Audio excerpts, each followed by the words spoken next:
السلام علیکم دوستو، آپ دیکھ رہے ہیں ریئل وائس اور ہم لائے ہیں آپ کے لیے ایک نئی ویڈیو۔ دوستو آج کی اس ویڈیو میں ہم ووٹ کی اہمیت، اس کی طاقت اور اس کی شرعی حیثیت کیا ہے اس کے بارے میں جانیں گے۔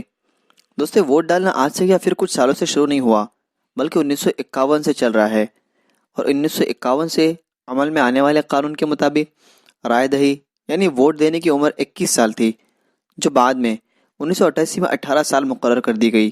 ہر وہ فرد جس کی عمر 18 سال ہو جائے اس کو چاہیے کہ وہ بحیثیت ووٹر اپنے نام کو ووٹر لسٹ میں آن لائن یا آف لائن شامل کر لے اور انتخابات میں اپنے حق کا استعمال کرے۔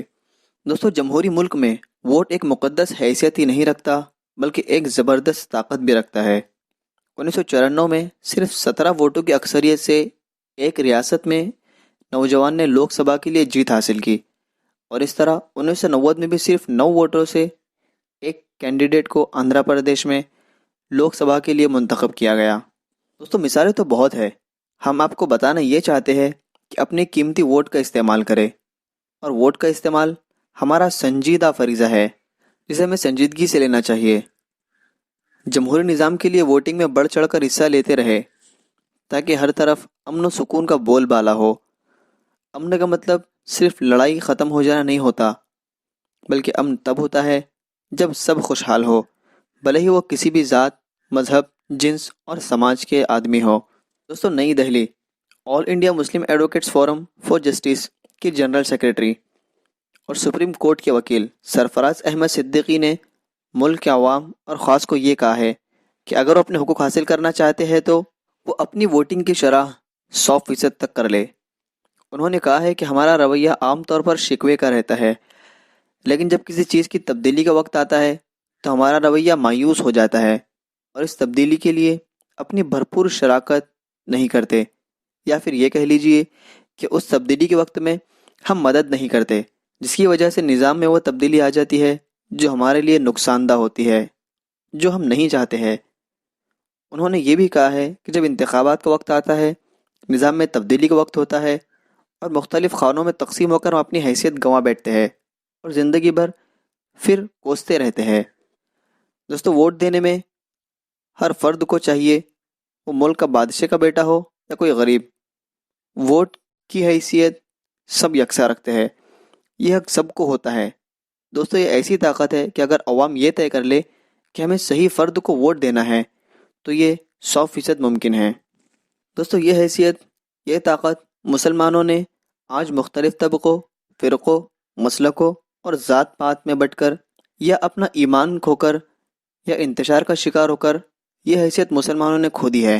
حالانکہ ہم اس ملک میں مائنورٹی نہیں بلکہ میجورٹی میں ہیں، اور دوسری بڑی کثرت ہوتے ہوئے یعنی سب سے زیادہ آبادی میں ہم ہوتے ہوئے بھی ہم نے ووٹ دینے کی اہمیت کو نہیں جانا۔ مسلمانوں کو اس پر سنجیدگی سے غور کرنا چاہیے۔ دوستو جمہوریت میں ایک ایک ووٹ کی اہمیت ہوتی ہے، اور ایک ووٹ سے حکومت بنتی بھی ہے اور بگڑتی بھی ہے، لیکن اس کی طاقت کو سنجیدگی سے نہیں لے رہے ہیں۔ دوستو انتخاب کوئی بھی ہو اسے سنجیدگی سے لے، کیونکہ اسی طاقت پر قوم ترقی کے منازل طے کرتی ہے۔ دوستو دنیا میں ابھی بھی کچھ ایسے ممالک ہیں جہاں لوگ اپنی حکومت کا انتخاب نہیں کر سکتے کیونکہ ان کو ووٹ دینے کا حق نہیں ہے۔ ووٹنگ ایک حق اور خصوصی انعام ہے جسے پانے کے لیے ہمارے آباء و اجداد نے لڑائی لڑی ہے۔ دوستو اسلام نے اور اسلامی شریعت نے ہم کو کہیں بھی ادھورا نہیں چھوڑا۔ اسلام کی روح سے اور شرعی نقطہ نظر سے ووٹ کی حیثیت شہادت اور گواہی کی سی ہے، اور جس طرح جھوٹی گواہی دینا حرام اور ناجائز ہے، اس طرح ضرورت کے موقع پر شہادت کو چھپانا بھی حرام اور ناجائز ہے۔ قرآن کریم کا ارشاد ہے، اور تم گواہی کو نہ چھپاؤ، اور جو شخص گواہی کو چھپائے اس کا دل گناہ گار ہے۔ اور حدیث پاک میں آتا ہے، حضرت موسیٰ اشعری رضی اللہ عنہ سے روایت ہے کہ حضرت صلی اللہ علیہ وسلم نے ارشاد فرمایا، جس کسی کو شہادت کے لیے بلایا جائے پھر وہ اسے چھپائے تو وہ ایسا ہے جیسے جھوٹی گواہی دینے والا ہے۔ دوستو گواہی دینے کے لیے تو اسلام نے اس بات کو پسند کیا ہے کہ کسی کے مطالبہ کرنے یعنی کسی کے بولنے یا بلوانے سے پہلے ہی انسان اپنا یہ فریضہ ادا کر دے، اس میں کسی کی دعوت کا یا ترغیب دینے کا انتظار بھی نہ کرے۔ دوستو عام طور پر لوگ ووٹ دینے کو ایک ایسا معاملہ سمجھتے ہیں اس کا دین سے کوئی تعلق نہیں، جس کی وجہ سے وہ کسی احساس ذمہ داری سے بے خبر اس کو استعمال کرتے ہیں، بلکہ اکثر اوقات ایسے شخص کے حق میں استعمال کرتے ہیں جو فکر آخرت سے بے خبر ہوتا ہے، جس کے اثرات اس دنیا میں بھی سب کو بھگتنے پڑتے ہیں اور آخرت میں بھی اس کی جواب دہی کرنی پڑیں گی۔ اس لیے ضروری ہے کہ ووٹ کی شرعی حیثیت واضح کر دی جائے تاکہ ہر ووٹ دینے والا اس کی اہمیت کو سمجھے اور سوچ سمجھ کر اپنے ووٹ کو استعمال کرے۔ دوستو، علماء فرماتے ہیں کہ شرعی اعتبار سے ووٹ کی 3 حیثیتیں ہیں۔ ووٹ کی ایک حیثیت شہادت یعنی گواہی کی ہے۔ جس شخص کے حق میں انسان ووٹ ڈالتا ہے تو وہ در حقیقت اس بات کی گواہی دیتا ہے کہ وہ امیدوار دیانت و امانت کے ساتھ اس کام کی قابلیت رکھتا ہے۔ اگر کوئی شخص اس بات کو جانتے ہوئے کہ وہ امیدوار ان اوصاف کا حامل نہیں ہے اور پھر بھی اس کے حق میں اپنا ووٹ استعمال کرتا ہے تو وہ جھوٹی گواہی کا مرتکب ہوا جو گناہ کبیرہ ہے، جس کے آخرت میں جواب دہی کرنی ہوگی۔ ووٹ کی دوسری حیثیت سفارش کی ہے، یعنی ووٹ دینے والا امیدوار کے حق میں سفارش کرتا ہے کہ اس کی رائے میں یہ امیدوار اس منصب کا اہل ہے، یا یہ کہہ لیجئے کہ اس کرسی کے لائق ہے۔ اگر سفارش بجا اور ٹھیک ہوئی تو ایسی سفارش کا کرنے والے کو بھی اجر ملے گا، اور اگر یہ ناجائز ہوئی ہے تو اس کا گناہ سفارش کرنے والے کو بھی ملتا ہے۔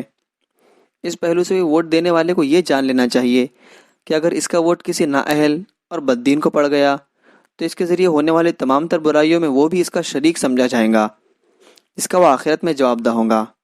دوستو، ووٹ کی تیسری حیثیت کسی کو اپنا وکیل بنانے کی ہے، یعنی ووٹ دینے والا امیدوار کو اپنا نمائندہ اور وکیل بناتا ہے، لیکن اس وکالت کا اثر صرف اس کی ذات تک محدود نہیں ہوتا بلکہ معاشرے کے تمام افراد تک اس کا نفع اور نقصان پہنچتا ہے۔ اس لحاظ سے ووٹ دینے والے کو اپنا وکیل مقرر کرتے ہوئے دیکھ لینا چاہیے کہ وہ کس فرد کو یہ منصب سونپ رہا ہے۔ تمام باتوں کا خلاصہ یہ ہے کہ اپنا ووٹ کسی غلط آدمی کو دینے سے پہلے یہ سوچ لیجئے کہ آپ ایک کبیرہ گناہ میں شریک ہو رہے ہیں جس کی جواب دہی آپ کو روز قیامت کرنی ہے۔ اس طرح یہ بھی واضح ہو کہ ووٹ دینا ایک شرعی ذمہ داری ہے اور کسی اہل آدمی کو ووٹ دینے سے گریز کرنا شرعی جرم ہے، اور نیک قابل امیدوار کو ووٹ دینے کا فائدہ اس دنیا میں بھی آپ کو ملے گا اور آخرت میں بھی آپ کے لیے اجر کا باعث ہوگا۔ دوستو، آخر میں کچھ اہم نکات ہے، اسے دھیان میں رکھے۔ نمبر 1، ووٹ ڈالنے میں احتیاط سے کام لے، غلط جگہ ہمارا ووٹ نہ لگے، اس کا خیال رکھے ورنہ اس کا ووٹ ضائع ہو جائے گا، جو کہ بڑا نقصان ہے۔ نمبر 2، آپسی مشورے سے خوب سوچ سمجھ کر ووٹ دے، محض اپنے تعلقات یا غیر شرعی دباؤ سے متاثر ہو کر ہرگز ووٹ نہ دے۔ نمبر 3، جو امیدوار ووٹ کا زیادہ حقدار ہے اس کو اپنا ووٹ دے۔ نمبر 4، جس امیدوار سے نقصان پہنچنے کا اندیشہ ہو اس کو ہرگز ووٹ نہ دے۔ نمبر 5، اگر تمام امیدوار کے حالات یکساں ہو تو پھر جس سے زیادہ فائدے کی امید اور کم نقصان کا اندیشہ ہو اس کو ووٹ دے دے۔ دوستو، ہرگز روپیہ یا کوئی مال لے کر کسی کو ووٹ نہ دیں، یہ بدترین رشوت اور حرام فعل ہے۔ کل قیامت کے دن ضروری ہم سے پوچھ ہونے والی ہے۔ دوستو، ووٹ ایک حق ہے اور حق کی قیمت پیسہ یا مال دولت نہیں ہو سکتی۔ امید کرتا ہوں آپ کو یہ ویڈیو پسند آئی ہو۔ اس ویڈیو کو شیئر کیجئے اور مزید اس طرح کی ویڈیو حاصل کرنے کے لیے سبسکرائب کیجئے۔ اب ملاقات ہوگی اگلی ویڈیو میں، تب تک اپنا خیال رکھیں۔ اللہ حافظ۔